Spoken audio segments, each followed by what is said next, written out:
Welcome all of you. आज हम 12th class की रेनबो बुक की थर्ड पोएम द होप पढ़ेंगे।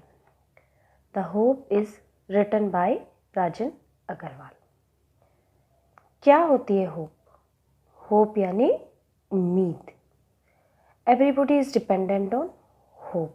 यही बात है जो राजन अग्रवाल इस पोएम के थ्रू हमें बताना चाहते हैं।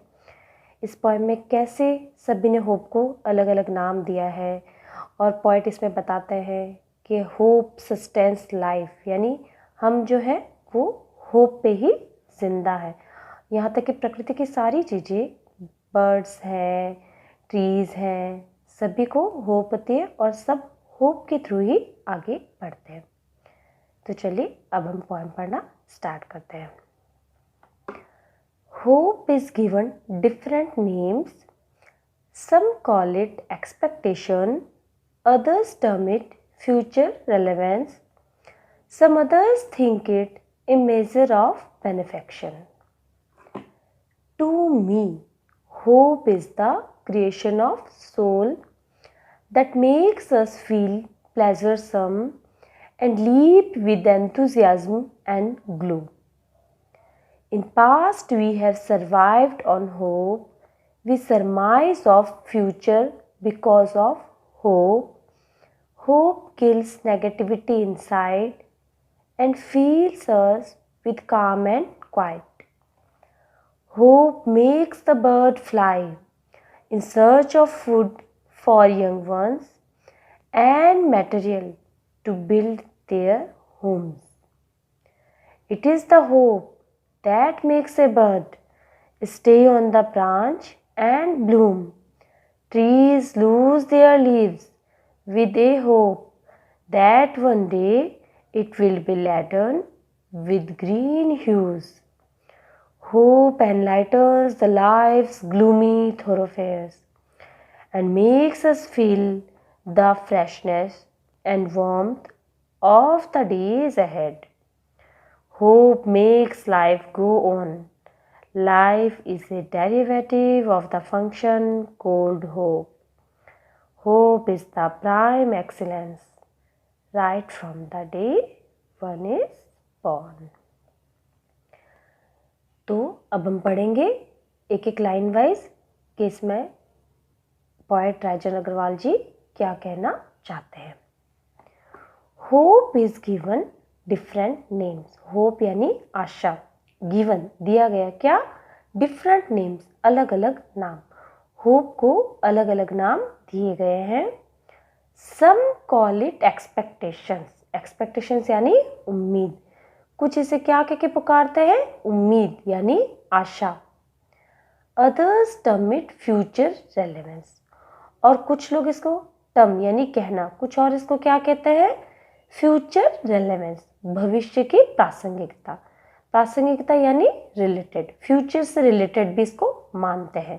हम आज जो होप करेंगे उसका रिजल्ट किसके लिए करेंगे? हम फ्यूचर के लिए करेंगे, तो कुछ इसे फ्यूचर रेलेवेंस भी मानते हैं।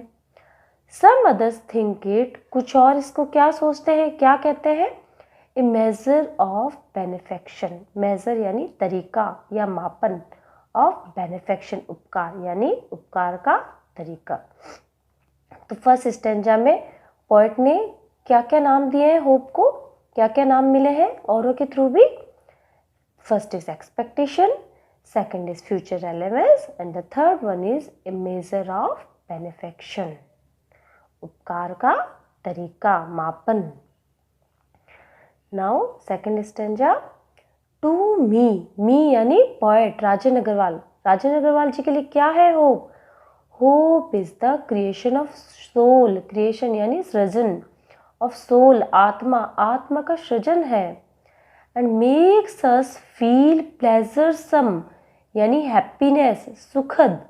और उससे क्या होती है? हमें सुखद अनुभूति, सुखद महसूस करते हैं, सुखद फील करते हैं, हैप्पीनेस फील होती है। And leap with enthusiasm and glow. Leap यानी कूदना, एंथुजियाज्म जोश, उत्साह, एंड ग्लो यानी चमक। मतलब जब हम आशान्वित होते हैं तो क्या होता है? हम और अधिक उत्साह से भर जाते हैं, हमारे अंदर और अधिक चमक आ जाती है। और पोएट के लिए होप क्या है? क्रिएशन ऑफ सोल, आत्मा का सृजन है। तो आशा ही है जिस पे हम पूरी तरीके से डिपेंड रहते हैं। अगर हम आगे के लिए अच्छी आशा करते हैं, उसी से हम क्या और अधिक एंथुसियाज्म से भर जाते हैं, और अधिक उत्साह से भर जाते हैं। In past we have survived on hope. We surmise of future because of hope.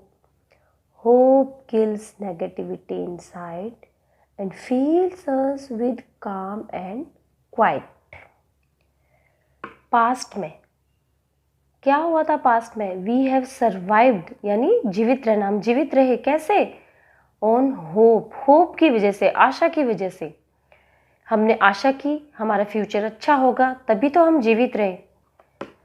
अगर हम निराश हो जाते तभी, जो भी हमारी विकट परिस्थितियां थी उनमें, तो हम जीवित नहीं रह पाते।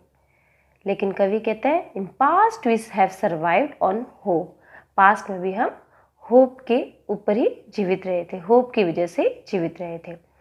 We surmise of future, surmise होता है अंदाजा लगाना, गैस करना, ऑफ फ्यूचर और भविष्य का हमने अंदाजा लगाया। क्यों लगाया अंदाजा, कैसे लगाया? बिकॉज ऑफ होप, होप की वजह से।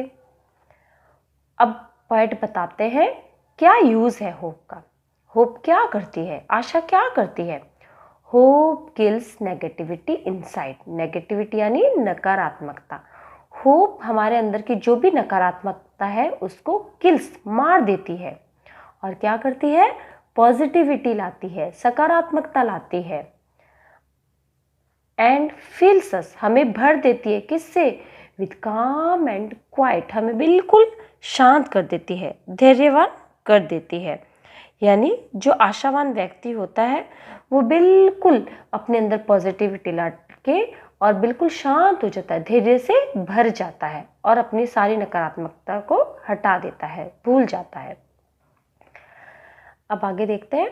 Hope makes the bird fly, ये आशा ही तो है, मेक्स द बर्ड फ्लाई, जो कि बर्ड्स को, पक्षियों को उड़ने देती है। आशा की वजह से पक्षी उड़ते हैं।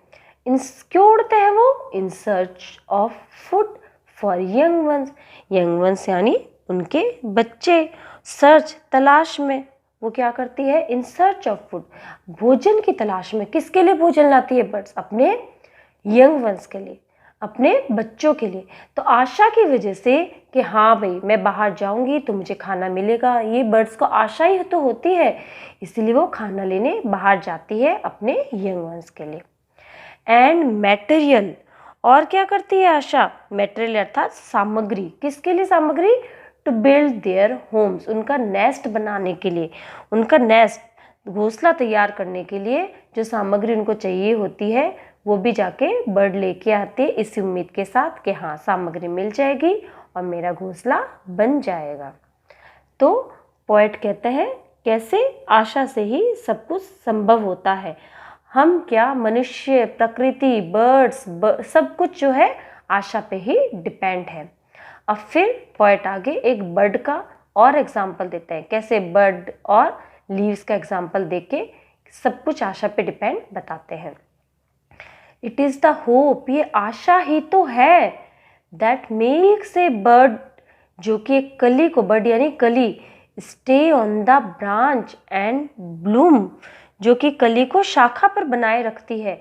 कभी उसको, बर्ड को कहती है स्टे, रहो तुम कहाँ? ब्रांच, शाखा पे, एंड ब्लूम, ताकि वो खिल जाएगी। ये आशा ही है जो एक बर्ड को बना के रखती है कि हाँ कुछ समय बाद मैं भी जो है फूल बन जाऊंगी, कली भी खुल जाएगी और फूल में बदल जाएगी।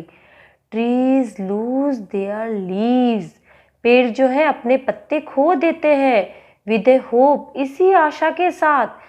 गर्मी में क्या होता है? पतझड़ में सारे पत्ते गिर जाते हैं, लेकिन क्यों? क्योंकि उनको आशा होती है, उनको उम्मीद होती है क्या? दैट वन डे, एक दिन, इट विल बी लेडन्ड, ये वापस लेडन्ड हो जाएंगे, भर जाएंगे। किससे? With green huge, green huge यानी ग्रीन कलर से, ह्यूज यानी कलर होता है, मतलब वापस उन पे नई पत्तियां आ जाएगी जो कि बिल्कुल ग्रीन कलर की होगी, और इसी आशा के साथ वो पुरानी पत्तियां को गिरा देते हैं। तो यहाँ तक कि बर्ड्स और बर्ड भी जो है वो भी होप पे डिपेंड है। सिर्फ हम ही नहीं है, सभी यहाँ पे होप पे डिपेंड होते हैं। Hope enlightens the life's gloomy thoroughfares. Hope क्या करती है? एनलाइटन, प्रकाशित करती है क्या? लाइफ्स, जीवन की ग्लूमी, निराशा भरे रास्तों को। थोरोफेयर्स होता है आम रास्ता, यानी हमारे जीवन में जो भी अंधकारपूर्ण रास्ता है, जो भी निराशा भरे रास्ते हैं, होप उनको प्रकाशित करती है, प्रज्वलित करती है, एक नया मार्गदर्शन करती है। And makes us feel the freshness, और हमें कैसा महसूस करवाती है? बिल्कुल फ्रेशनेस, ताजगी से भरा हुआ, and warmth of the days ahead, और हमें ये उत्साह भर देती है, हमें ये पॉजिटिविटी लाती है कि आने वाले दिन क्या होंगे, और भी अधिक अच्छे होंगे, और हमें और आगे बढ़ना चाहिए, निराशा को अपने रास्ते में नहीं लाना चाहिए। Hope makes life go on यानी जारी रखना। Life is a derivative of the function called hope. Hope is the prime excellence right from the day one is born. ये आशा ही तो है, मेक्स लाइफ गो ऑन, जो हमारे जीवन को जारी रखती है, चलाए रखती है। हम आगे से आगे के लिए आशा करते हैं, उसी वजह से हम और आगे बढ़ते जाते हैं। Life is a derivative of the function called hope. Derivative यानी व्युत्पन्न, जीवन का उत्पन्न कैसे होता है? Of the function called hope, इसी आशा की वजह से। मतलब होप ही है जो हमारे जीवन को और आगे ले जाती है, और होप जो है वो हमारे जीवन से भी ज़्यादा बड़ी है। होप की वजह से ही हम आगे बढ़ सकते हैं। Hope is the prime excellence, prime यानी मुख्य, एक्सीलेंस श्रेष्ठता। होप की वजह से हमारे जीवन में श्रेष्ठता आती है। Right from the day one is born, जब इंसान पैदा होता है उसी दिन से क्या होता है? वो होप रखना शुरू कर देता है। अगर वो तब से उम्मीद ना रखे तो वो आगे कैसे बढ़ेगा? वो अपने फ्यूचर के लिए अच्छे अच्छे सपने देखना शुरू कर देता है कि हाँ आगे सब कुछ अच्छा होगा। तो पोएट राजन अग्रवाल बताते हैं इस पोएम में कि कैसे हम सब होप पे डिपेंड करते हैं, और होप का हमारे जीवन में क्या क्या महत्व है, कैसे इसको अलग अलग नाम देके सबने बताया है। Okay, thank you.